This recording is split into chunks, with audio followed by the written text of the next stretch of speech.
मुझा मोहतरम दोस्तों अजीजों, अल्लाह रब्बुल इज़्ज़त जा करोड़े करम थिया, एहसान थिया, फज़ल थिया जो अल्लाह ताला तव्हां असां खे ईमान वारनि में दाख़िल फरमायो। असां तव्हां जे दिलनि में ईमान जो नूर अता कयो। फिलहाल त असां खे इन नूर जी काई परवाह नाहे, कोई ख्याल नाहे, लेकिन इहो आख़िरत जे ॾींहुं वॾो कमु ईंदो, पुल सिरात ते वॾो कमु ईंदो। महशर जे मैदान में ईमानी नूर वॾो कीमती ऐं कमु ईंदो। फिलहाल असां खे इन ते कोई बि ख्याल नाहे। इहा वॾी कीमती नेमत आहे जंहिंसां अल्लाह रब्बुल इज़्ज़त तव्हां असां खे नसीब फरमायो आहे। हिन धरतीअ ते कमो पेश 1,24,000 अंबिया आया, कमो पेश 1,24,000। पर असांखे उन्हनि नबियुनि जा वाक़ियात मालूम आहिनि, उन्हनि नबियुनि जा, उन्हनि रसूलनि जा वाक़ियात मालूम आहिनि जेके अल्लाह रब्बुल इज़्ज़त क़ुरान में जेको फरमाया ऐं हुज़ूर सल्लल्लाहु तआला अलैहि वसल्लम हदीस पाक में, यानी जिन जी ख़बर अल्लाह रब्बुल इज़्ज़त ॾिनी ऐं जिन जी ख़बर हुज़ूर सल्लल्लाहु तआला अलैहि वसल्लम ॾिनी। उन्हनि अंबिया अलैहिस्सलाम जा नाला बि मौजूद आहिनि ऐं उन्हनि जो कुझु कुझु तफ़सीरो बि मौजूद आहे।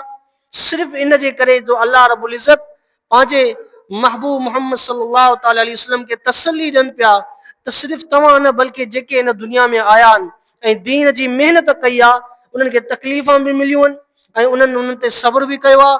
इन जे करे तव्हां बि सब्र कयो ऐं उहे आख़िरत जी तरफ़ माण्हुनि खे सॾींदा हुया। तव्हां बि असांजी तरफ़ माण्हुनि खे सॼो, ग़फ़लत वारनि माण्हुनि खे, जेके माण्हू ग़फ़लत ऐं गुमराहीअ में पिया आहिनि, बुत परस्ती में पिया आहिनि, उन्हनि खे कढी करे मां अल्लाह जे बंदनि खे इबादत में मशगूल कयो, मां अल्लाह जो कलमो उन्हनि खे ॿुधायो। त ईअं ई हिकिड़ो नबी आहे जंहिंजो नालो आहे हज़रत यूनुस अलैहिस्सलातु वस्सलाम। हज़रत यूनुस अलैहिस्सलातु वस्सलाम इहो हज़रत हूद अलैहिस्सलाम जे यानी नबीअ जे औलाद मां हुयो ऐं हज़रत यूनुस अलैहिस्सलाम जे लाइ अल्लाह रब्बुल इज़्ज़त क़ुरान में फरमायो व इन्न यूनुस लमिनल मुरसलीन, यानी यूनुस अलैहिस्सलाम भी रसूलन मंझां हुयो, नबियुनि मंझां हुयो। हज़रत यूनुस अलैहिस्सलातु वस्सलाम जॾहिं पैदा थिया त पैदा थियण सां उन जो वालिद साहब इन दुनिया खां रुख़सत थी वियो, मौत अची वियो। उनजी वालदा उनखे पालियो। नेनवा हिकिड़ो इलाइक़े जो नालो हुयो, नेनवा, जंहिंजी तरफ़ उनजी तश्कील कई, हज़रत यूनुस अलैहिस्सलातु वस्सलाम खे मोकिलियो त तव्हां इन इलाइक़े में वञी करे जेके माण्हू आहिनि उन्हनि खे मां अल्लाह जी तरफ़ सॼो, ला इलाहा इल्लल्लाह यूनुस नबीउल्लाह। ऐं उहे हज़रत यूनुस अलैहिस्सलातु वस्सलाम पंहिंजी क़ौम जी तरफ़ आया, नेनवा जी तरफ़ आया ऐं उते जेके माण्हू हुया उहे बुत परस्ती में हुया, गुमराहीअ में हुया। उन्हनि ते महिनत कयूं, उन्हनि ते महिनत कयूं, उन्हनि खे कलमे जी दावत ॾिनो ऐं सिर्फ़ 1 साल न, 2 साल न, या जॾहिं असां हाणे मौलाना जेके बयानु कंदा आहिनि जुमे जो, सिर्फ़ जुमे जो बयानु न कंदा हुया या हिकिड़ी जाइ ते बीह करे बयानु न कंदा हुया, बसि बयानु कयमि हाणे अल्लाह पाण हिदायत ॾींदो, न, पूरा 40 साल उन्हनि ते महिनत कयूं, पूरा 40 साल उन्हनि जे पोयां फिरिया, पोयां 40 साल, पूरा 40 साल उन्हनि जे लाइ तड़पिया, उन्हनि जे लाइ दुआऊं घुरियूं, उन्हनि खे कलमो सम्झायूं, कलमे जी तरफ़ उन्हनि खे दावत ॾिनऊं, पर क़ौम वारा हट धर्मीअ खां, ज़िद खां लहनि ई न पिया। उहे बुत परस्ती में लॻल हुया, बुतनि जी इबादत में लॻल हुया। जे अॼु कुझु माण्हू आहिनि जेके पीर परस्ती में लॻा पिया आहिनि, अहिड़ो पीर जेको न क़ुरान जे मुआफ़िक़ हुजे, न क़ुरान जे हुक्मनि जे मुआफ़िक़, न शरीयत जे मुआफ़िक़, न हुज़ूर सल्लल्लाहु अलैहि वसल्लम जी सुन्नतनि जो ख़्याल, चए हे पीर आहे बा, हाणे उनजे कढ लॻी था वञनि। इहा पीर परस्ती आहे, पाण बि गुमराह, ज़ल्लू फ़अज़ल्लू, पाण बि गुमराह, ॿिया बि गुमराह थो करे। सम्झियो साईं? उहो पीर जेको सुन्नत जो पाबंद न हुजे, जेको अल्लाह जे हुक्मनि जो पाबंद न हुजे, जंहिंजे दिलि में अल्लाह जो ज़िक्र न हुजे, जंहिंजी ज़बान सच सां मुज़यन न हुजे, जंहिंजो जिस्म हुज़ूर सल्लल्लाहु अलैहि वसल्लम जे सुन्नतनि सां मुज़यन न हुजे, सुन्नतनि जो ख़्याल न हुजे, अहिड़े पीर खां परे भॼो त भलो आहे। इहो पीर न आहे, इहो गुमराह आहे, इहो पाण बि गुमराह आहे ऐं ॿियनि खे बि गुमराह कंदो। पीर उहो कयो जेको क़ुरान पाक जे मुताबिक़ हुजे ऐं हुज़ूर सल्लल्लाहु अलैहि वसल्लम जी सुन्नतनि जो शौक़ीन हुजे, सुन्नतनि खे अपनाइण वारो हुजे, उहो पीर, उहो अल्लाह वारो। त हज़रत यूनुस अलैहिस्सलातु वस्सलाम 40 साल उन्हनि ते महिनत कई। अल्लाह रब्बुल इज़्ज़त क़ुरान में कुछ आयत फरमाए वरी चवे थो इल्ला क़ौम यूनुस, इल्ला क़ौम यूनुस, यानी असां ॿियनि क़ौमनि ते अज़ाब मोकिलियोसीं, लेकिन इल्ला क़ौम यूनुस, यूनुस अलैहिस्सलाम जी क़ौम ते अज़ाब न मोकिलियोसीं, माना इन ते अज़ाब नाज़िल न कयोसीं। हाणे जॾहिं होॾां कलमो बि न पिया ॿुधनि, कलम खे मञनि बि न पिया, नबीअ जो चवण बि न पिया वठनि, त वरी अल्लाह रब्बुल इज़्ज़त उन्हनि ते अज़ाब बि नाज़िल न कयो। इन जी छा वजह आहे? इन जी इहा वजह आहे त हज़रत यूनुस अलैहिस्सलाम इज्तिहादी हिकिड़ी इज्तिहादी ग़लती थी वई, त उन्हनि खे चयो 40 साल उन्हनि ते महिनत करण जे बावजूद उन्हनि खे चयो त तव्हां हाणे ईमान नथा आणियो, हाणे 3 ॾींहं अथव, ईमान आणियो त सही आहे, अगरि 3 ॾींहंनि खां पोइ ईमान न आंदो ऐं 3 ॾींहं गुज़री विया त पोइ अल्लाह जो अज़ाब नाज़िल थींदो। ऐं पाण वरी उन शहर मां पंहिंजी घरवारी ऐं पंहिंजा 2 पुट वठी करे हलियो वियो। ऐं होॾो क़ौम वारनि बुत परस्ती छॾी न, होॾो क़ौम वारनि बुत परस्ती में लॻल हुया। अचानक वॾा हीअं ककर अची विया, त जेके बुत परस्ती में मशगूल हुया हज़रत यूनुस अलैहिस्सलाम जी क़ौम वारा, उहे सभु सम्झी विया त हाणे अगरि असां कलमो न पढ़ियोसीं त असां त बर्बादु थींदासीं। अगरि हाणे असां कलमो न पढ़ियोसीं त पोइ अल्लाह जे अज़ाब खां असांखे कोई नथो बचाए सघे। अगरि हाणे असां कलमो न पढ़ियोसीं त पोइ असांजो त नस्ल ई ख़तम थी वेंदा, छो त अल्लाह जो अज़ाब त मज़ाक न आहे न, अल्लाह जो अज़ाब त अल्लाह जो अज़ाब। अल्लाहु अकबर। सॼी क़ौम वारा हज़रत यूनुस अलैहिस्सलातु वस्सलाम जी क़ौम, सॼी क़ौम वारा ॿार बच्चा औरतूं पाण वॾे मैदान ते निकिरी करे बसि सजदे में किरी पिया अल्लाह जे, ऐं अल्लाह खां तौबा इस्तिग़फार करण लॻा। ऐं ईअं रुना अल्लाह खां तौबा कयूं, इस्तिग़फार कयूं, ए अल्लाह बसि तूं ई हक़ीक़ी रब आहीं, असां तुंहिंजी इबादत कंदासीं, असांखे माफ़ कर, असांखे माफ़ कर, असां नबीअ जो चवणु न वरितोसीं, असांखे माफ़ कर, असां हाणे तव्हां ते तवजो कयूं था, मुतवजे थियूं था, तव्हांजी तरफ़ आहो ज़ारी कयूं था, बुका कयूं था, असांखे माफ़ कयो। अल्लाह रब्बुल इज़्ज़त जा फज़ल थिया, एहसान थिया उन्हनि जे मथां, जो अल्लाह ताला आयल अज़ाब खे टारे छॾियो। अल्लाहु अकबर। न त चई सघे पियो न अल्लाह पाक हिकिड़ो थी सघे पियो निज़ाम, ईअं थी सघे पियो अल्लाह जो त तव्हांखे 40 साल यूनुस अलैहिस्सलाम तव्हांखे पुकारियो मुंहिंजी तरफ़, तव्हां छो न आयो? ओॾी महिल मां रब यादि न हुयोमांव, ओॾी महिल नबी यादि न हुयुव, मां अल्लाह जी रहमत तव्हांखे यादि न हुई, मां यादि न हुयुमि, ऐं हाणे जॾहिं अज़ाब मोकिलियां थो हाणे यादि आयो मां तव्हांखे? न न, बसि तौबा इस्तिग़फार कयूं, अस्तग़फिरुल्लाह रब्बी, अस्तग़फिरुल्लाह रब्बी, अस्तग़फिरुल्लाह रब्बी, अस्तग़फिरुल्लाह कयूं, अल्लाह खां माफ़ी घुरियऊं, रोई दुआऊं घुरियऊं, ॿारनि बच्चनि समेत औरतुनि समेत अल्लाह रब्बुल इज़्ज़त उन्हनि ते फज़ल कया, एहसान कया, आयल अज़ाब उन्हनि ते टारे छॾियो। हाणे हिन में हिकिड़ो इख़्तिलाफ़ थींदो आहे, बाज़ चवंदा आहिनि त अल्लाह जो अज़ाब जॾहिं ईंदो आहे त उहो नाज़िल थींदो ई थींदो आहे, ईंदो ईंदो आहे, उहो हटिबो न आहे। इन जो छा जवाबु आहे? जॾहिं पोयनि क़ौमनि ते अल्लाह जो अज़ाब आयो त उन्हनि जे त अल्लाह रब्बुल इज़्ज़त न हटायो, उन्हनि खे तबाह करे छॾियो। इन जा काफ़ी जवाब अथनि, कुझु इहे बि आहिनि त उन्हनि तौबा इस्तिग़फार कई, अल्लाह रब्बुल इज़्ज़त खे रहम अची वियो, अल्लाह रब्बुल इज़्ज़त अज़ाब खे उन्हनि तां टारे छॾियो। ॿियो जवाबु इहो आहे त अज़ाब ख़ुदि न आयो, यानी अज़ाब मुकमल न आयो हुयो, अल्लाह अज़ाब जा आसार आया हुया, कुझु निशानियूं आयूं हुयूं जंहिंजी वजह सां उहे तौबा इस्तिग़फार थिया। अज़ाब त हूअं ई आयो ई न, अज़ाब जा आसार लॻनि पिया, निशानियूं लॻनि पियूं त अज़ाब अचण वारो आहे, लेकिन आयो न हुयो। सम्झियो साईं? अल्लाह रब्बुल इज़्ज़त त हज़रत यूनुस अलैहिस्सलाम खे न चयो त तव्हां हलिया वञो हितां, अल्लाह जे हुकुम जे ख़िलाफ़ वर्दी यानी इज्तिहादी, उहा नबियुनि खां त गुनाह न थींदो आहे, छो त अल्लाह रब्बुल इज़्ज़त उन्हनि खे जेको आहे न मुख़्तस करे छॾियो आहे, मुख़्तस उन्हनि खे ख़ासि करे छॾियो आहे, शैतान जे चंबे मां उन्हनि खां गुनाह न थींदा आहिनि। सम्झियो साईं? मासूमन, अंबिया मासूमन। हज़रत यूनुस अलैहिस्सलातु वस्सलाम पंहिंजी घरवारी पंहिंजा ॿार वठी वञे पियो, पाणी अची वियो साईं वॾो, समुंड अची वियो। पहिरीं ॿेड़ीअ ते पंहिंजी माईअ खे चाढ़े पियो त उन तां उहा लहर आई जंहिंसां उनजी माई ॿेड़ीअ में चढ़ी न सघी ऐं उतां ई जेको आहे हेठि किरी पई उहा उन में लुड़ी वई, मरी वई, ख़तम थी वई। पंहिंजे ॿिए पुट खे खणी करे चाढ़े पियो त उनजो बि पेर तिरिकी पियो, उहो बि अलाह ॾे रुख़सत थी वियो। हाणे जेको टियों पुटु हुयो जॾहिं हुननि खे चाढ़े पियो त टियों पुटु जेको हेॾे बीठो हुयो उनखे वरी पोयों बगड़ खाई वियो। हाणे अकेलो हज़रत यूनुस अलैहिस्सलाम, हाणे उन ॿेड़ीअ में त चढ़ियो अकेलो, अॻिते हलियो त उहा ॿेड़ी बि वञण वारी हुई साईं। वरी उन ॿेड़ीअ खे छॾे ॿी ॿेड़ीअ में चढ़ियो हिकिड़ीअ में, उनजो सहारो वरितो त उन ॿेड़ीअ में बि लहरां आयूं ऐं पाणीअ जो जोश ॾिसी उहा ॿेड़ी बि बुॾण लॻी ऐं उहा ॿेड़ी छा हुई, वॾी भरियल हुई। अलाह क़ुर में फरमाए थो इज़ अबक इलल फुल्किल मशहून, ऐं जॾहिं उहो भॻो इला फुल्किल मशहून, फुल्क चइबो आहे ॿेड़ीअ खे अरबी में, सम्झी वियो साईं। इलल फुल्किल मशहून, अहिड़ी ॿेड़ीअ जी तरफ़ जेका मशहून माण्हुनि सां भरियल हुई, जेका माण्हुनि सां भरियल हुई, अहिड़ी ॿेड़ीअ जी तरफ़ भॻो।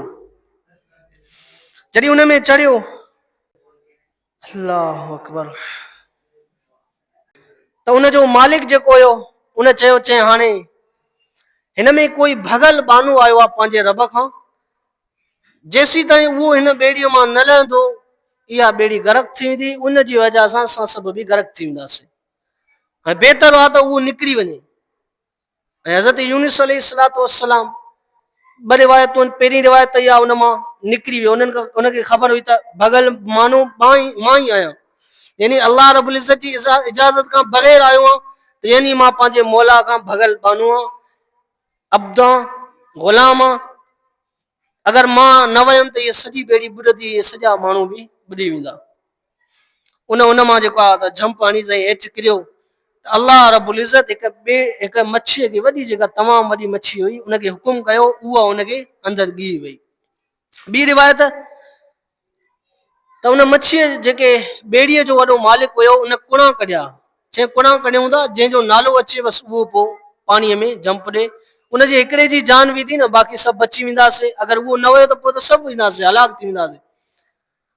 हलो साईं, हुन पहिरियों कुड़ो निकितो, हुनजो बि हज़रत यूनुस अलैहिस्सलाम जो नालो, ॿियो कुड़ो बि निकितो, हुन में बि हज़रत यूनुस अलैहिस्सलाम, टियों कुड़ो कढियो, हुन में बि हज़रत यूनुस अलैहिस्सलाम। हज़रत यूनुस अलैहिस्सलाम सम्झी विया त अलाह रब्बुल इज़्ज़त जी इजाज़त खां बग़ैर आयो आहियां, इज्तिहादी हिकिड़ी ग़लती थी वई आहे, इन जे वजह सां मूंखे बि हितां लहणो पवंदो। ऐं उन जेको आहे हुन में जंप ॾिनो। जॾहिं जंप ॾिनो त अलाह रब्बुल इज़्ज़त फरमाए थो फल्तक़महुल हूत वहुव मुलीम, असां मच्छीअ खे चयोसीं, मच्छी उनखे ॻी वई, अंदरि ॻी वई। वहुव मुलीम, इन हाल में जो उहो पंहिंजे मथां मलामत करे पियो त यार वाकई मां ग़लति कयो आहे, मां अलाह जे हुकुम खां बग़ैर आयो आहियां, मां ग़लति कयो आहे इन हाल में। हाणे उन मच्छीअ जे पेट में केतिरो रहियो, हिकिड़ी रिवायत आहे त सुबुह जो वियो, शाम जो उन ॿाहिरि कढी छॾियो अलाह जे हुकुम सां। ॿी रिवायत में आहे त सुबुह शाम न बल्कि 40 ॾींहं उन में अंदरि रहियो, 40 ॾींहं। ऐं ज़्यादा सही इहा रिवायत आहे त 40 ॾींहं अलाह रब्बुल इज़्ज़त उनखे मच्छीअ जे पेट में रखियो, 40 ॾींहं। ऐं उते सजदो बि कंदो हुयो, छो त पोयनि इमतुनि में हिकु ॿ नमाज़ हूंदी हुई जेका पढ़ंदा हुया, नमाज़ बि पढ़ंदो हुयो ऐं अलाह जो ज़िक्र बि कंदो हुयो। पोइ हुते हिकिड़ी दुआ घुरे, अलाह रब्बुल इज़्ज़त उनजे लाइ फरमाए थो फलौला अन्नहु कान मिनल मुसब्बिहीन, जेकॾहिं उहो तस्बीह उते न पढ़े हा, तस्बीह पढ़ण वारनि मां न थिए हा, ललबिथ फी बत्निही इला यौमि युबअसून, त असां हज़रत यूनुस अलैहिस्सलाम खे उन मच्छीअ जे पेट में एसी ताईं रखूं हा, इला यौमि युबअसून, जेसीं ताईं सॼा माण्हू ज़िंदा कया वञनि, यानी क़यामत जे ॾींहुं सॼा माण्हू हिसाब किताब लाइ उथंदा, युबअसून ज़िंदा कया वेंदा। त अलाह जो फरमान आहे, अलाह पाक फरमाए थो ललबिथ फी बत्निही इला यौमि युबअसून, उन ॾींहं ताईं असां मच्छीअ जे पेट में हज़रत यूनुस अलैहिस्सलाम खे रखूं हां जंहिं ॾींहं ते माण्हू ज़िंदा कया वञनि हा, यानी क़यामत जो ॾींहुं मुराद आहे त क़यामत ताईं हज़रत यूनुस खे असां मच्छीअ जे पेट में रखी छॾियूं हा। अगर फलौला अन्नहु कान मिनल मुसब्बिहीन, अगर उहो तस्बीह पढ़ण वारनि मां न थे हा, अगर इहा तस्बीह इहा दुआ न पढ़े हा। हाणे उहा दुआ कहिड़ी आहे? उहा दुआ आहे ला इलाहा इल्ला अंत सुब्हानक इन्नी कुन्तु मिनज़ ज़ालिमीन, ला इलाहा इल्ला अंत सुब्हानक इन्नी कुन्तु मिनज़ ज़ालिमीन, ला इलाहा इल्ला अंत सुब्हानक इन्नी कुन्तु मिनज़ ज़ालिमीन। इन दुआ जी बरकत सां अल्लाह रब्बुल इज़्ज़त हज़रत यूनुस अलैहिस्सलाम खे मच्छीअ जे पेट मां ॿाहिरि कढियो। अगर इहा दुआ न पढ़िया ललबिथ फी बत्निही इला यौमि युबअसून, क़यामत ताईं उन में ई हुजे हा, अल्लाह पाक न कढे हा। त इहा दुआ वॾी इन में तासीर आहे। हिकु त अंबिया अलैहिस्सलाम जी दुआ आहे, ॿियो इन में वॾी तासीर आहे। कोई बि मुश्किल हाल अचे, कोई भी दुख हुजे, परेशानी हुजे, या कोई ख़ता थी वञे, कोई गुनाह थी वञे, इहा दुआ पढ़ंदा कयो, इंशाअल्लाह इन दुआ सां तव्हांजी मुश्किल में आसानी थी पुॼे। छो त हज़रत यूनुस अलैहिस्सलाम बि मुश्किल में हुयो, मच्छीअ जे पेट में हुयो, टिन ऊंधाइनि में हुयो, जेके ऊंधाइयूं अल्लाह पाक ख़ुदि बि क़ुर में फरमायूं आहिनि त 3 ऊंधाइयूं हुयूं, मच्छीअ जी पेट जी ऊंधाई, वरी उन खां पोइ समुंड जी ऊंधाई, वरी उन खां पोइ राति जी ऊंधाई। 3 ऊंधाइनि में यूनुस अलैहिस्सलाम मां अल्लाह खे पुकारियो, दुआ घुरी, मां अल्लाह रब्बुल इज़्ज़त उनखे मच्छीअ खे हुकुम कयमि, उहो वञो किनारे ते वई हुनखे उन मां उगले छॾे, कढी छॾे ॿाहिरि। ऐं उन सां गॾोगॾु अल्लाह क़ुर में फरमाए थो त असां मच्छीअ खे हुकुम कयोसीं त हीअ तव्हांजो रिज़्क न अथव, हज़रत यूनुस अलैहिस्सलाम तव्हांजो रिज़्क न अथव, हीअ मुंहिंजी अमानत अथव, जेसि ताईं मां चवां तव्हां पंहिंजे पेट में रखो। हाणे अल्लाह रब्बुल इज़्ज़त जा केतिरा करम आहिनि, ॾिसो जो मच्छीअ जे पेट में 40 ॾींहं उनजो खाइण जो बंदोबस्तु, उनजो पीअण जो बंदोबस्तु, अल्लाहु अकबर, अल्लाह ई ॼाणे थी।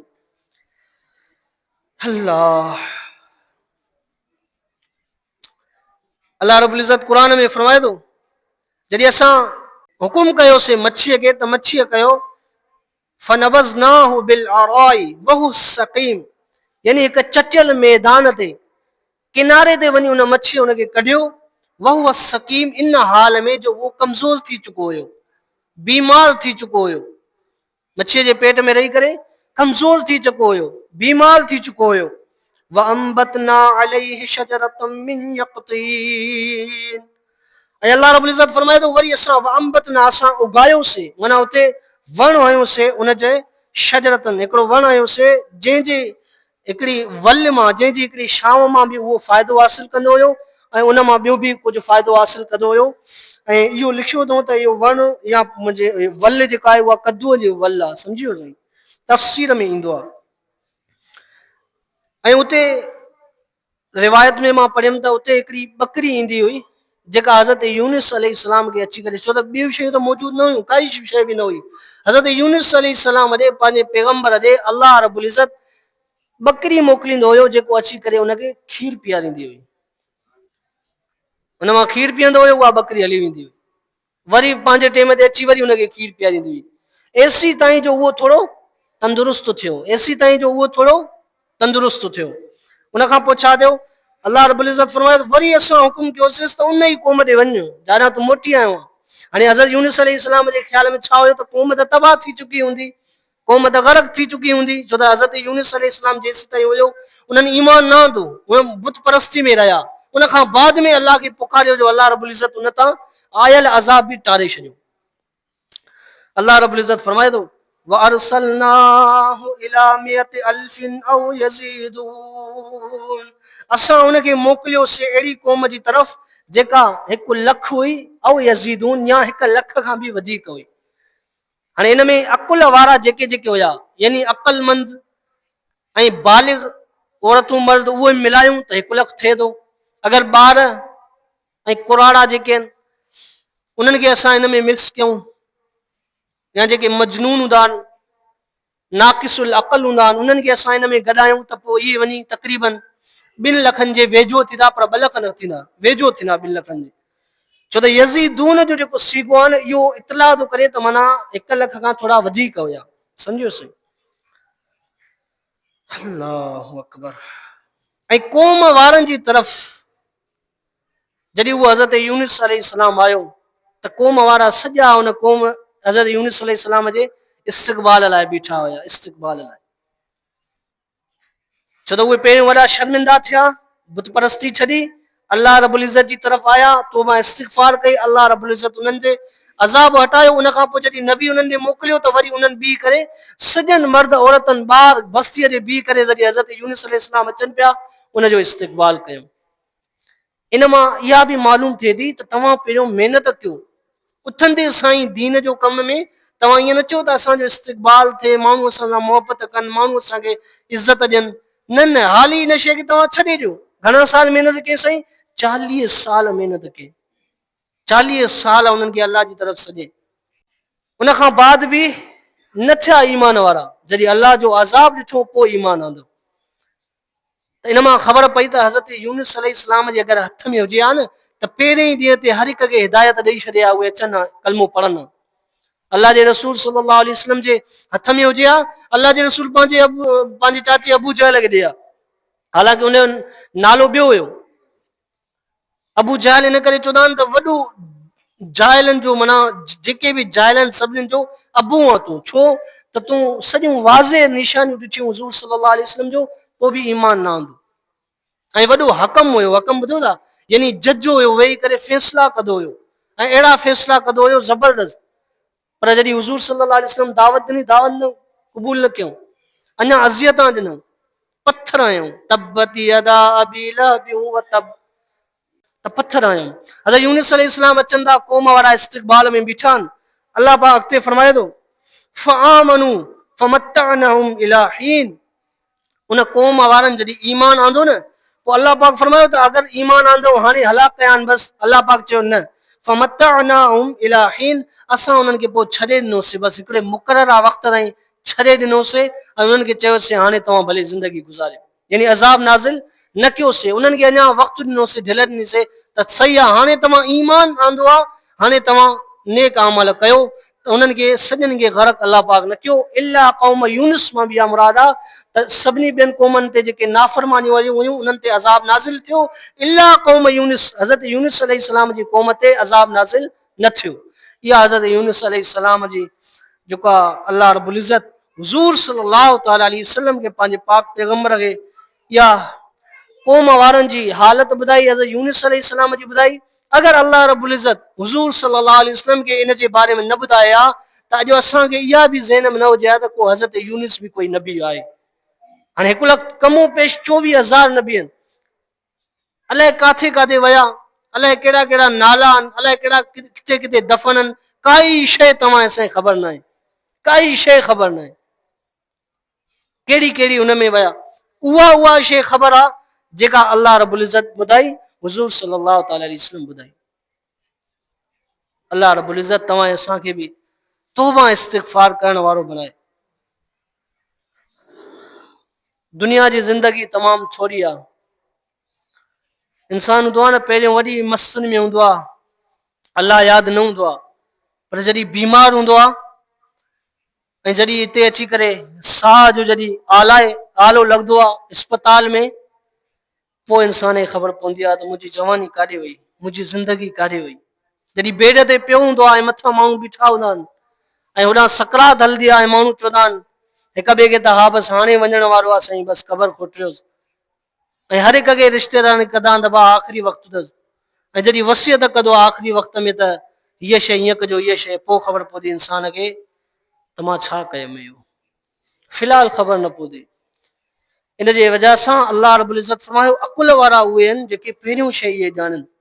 अकुल अल्लाह रब्बुल इज़्ज़त इन करे ई ॾिनो आहे त माण्हू ॾिसे त यार मुंहिंजे हथ में कुझु न आहे, अगरि मुंहिंजे हथ में हुजे त मां छो कुराड़ो थियुमि, मां त चवां पियो न हमेशह मां जवान रहां, छो मां कुराड़ो थियुमि।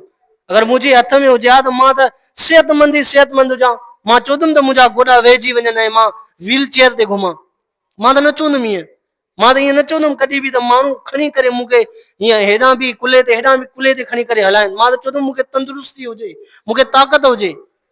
त भाइरो दोस्तो बुज़ुर्गो, असांजे तव्हांजे हथ में कुझु न आहे।